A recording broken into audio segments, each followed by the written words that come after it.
एक बार की बात है, भगवान बुद्ध के पास एक ब्राह्मण आता है और उनसे कुछ सवाल करता है।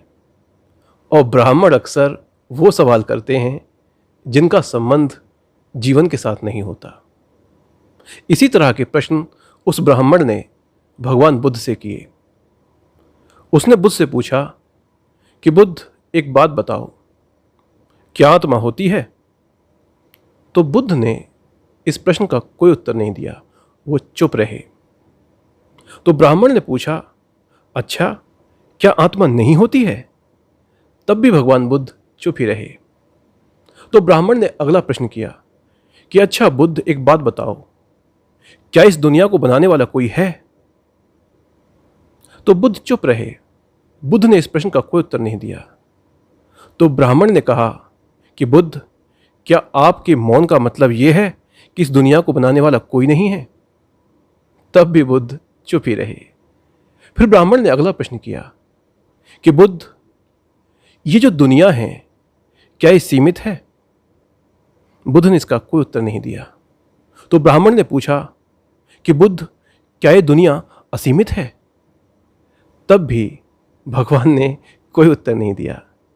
फिर ब्राह्मण ने अगला प्रश्न किया कि बुद्ध, इस दुनिया को चलाने वाला क्या कोई है?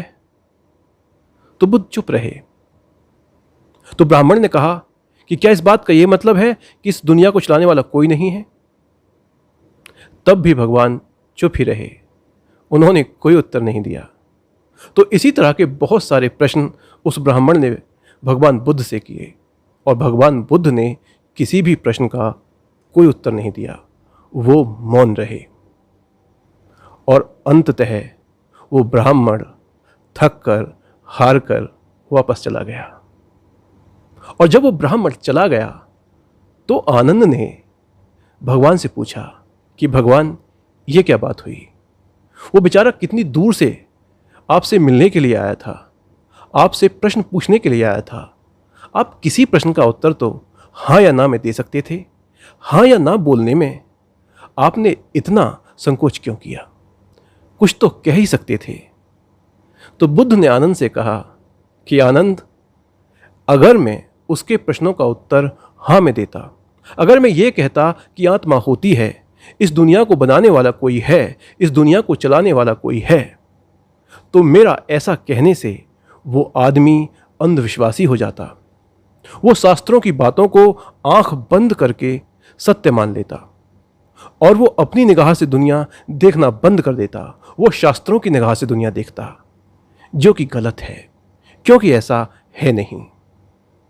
तो उसे अंधविश्वासी बनने से रोकने के लिए ही मैंने उसके प्रश्नों का उत्तर हाँ में नहीं दिया।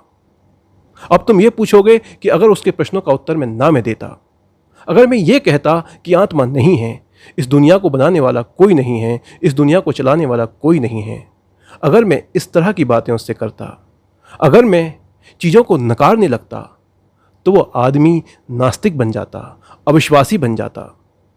वो हर बात को नकारने लगता और ऐसा करने से उसका पतन होता। क्योंकि जो नास्तिक आदमी होता है वो पशु तुल्य होता है। वो जीवन में कुछ खोजता ही नहीं है। इसीलिए उस नास्तिकता से उसे बचाने के लिए मैंने उससे ये नहीं कहा कि ऐसा नहीं होता है, क्योंकि ये बात भी गलत है। आस्तिकता भी गलत है और नास्तिकता भी गलत है। कोई भी विचारधारा अपने मन में पालना गलत है। यही था बुद्ध का सिद्धांत। बुद्ध आदमी को ना तो आस्तिक बनाते हैं और ना नास्तिक बनाते हैं। बुद्ध आदमी को वास्तविक बनाते हैं। बुद्ध किसी भी विचारधारा को ओढ़ने की सलाह नहीं देते। बुद्ध कहते हैं कि अपने अनुभवों को अपना सिद्धांत बनाओ। किसी भी बात को आंख बंद करके मत मानो। किसी भी बात को इसलिए मत मानो क्योंकि उस बात को तुम्हारे माता पिता मानते हैं। किसी भी बात को इसलिए मत मानो क्योंकि वो बात तुम्हारे धर्मशास्त्रों में लिखी हुई है। किसी भी बात को इसलिए मत मानो क्योंकि एक बहुत बड़ा जनसमूह उस बात को मानता है। किसी भी बात को इसलिए मत मानो क्योंकि वो बात किसी महापुरुष ने कही है। किसी भी बात को सिर्फ इसलिए मत मानो क्योंकि वो बात मैंने कही है। किसी भी बात को बिना जाने मत मानो। तुम्हारे अनुभव ही तुम्हारे सिद्धांत होने चाहिए। किसी भी विचारधारा को मत ओढ़ो। नंगी आंखों से दुनिया को देखो, अपनी आंखों से दुनिया को देखो। यही था बुद्ध का संदेश हम सब के लिए।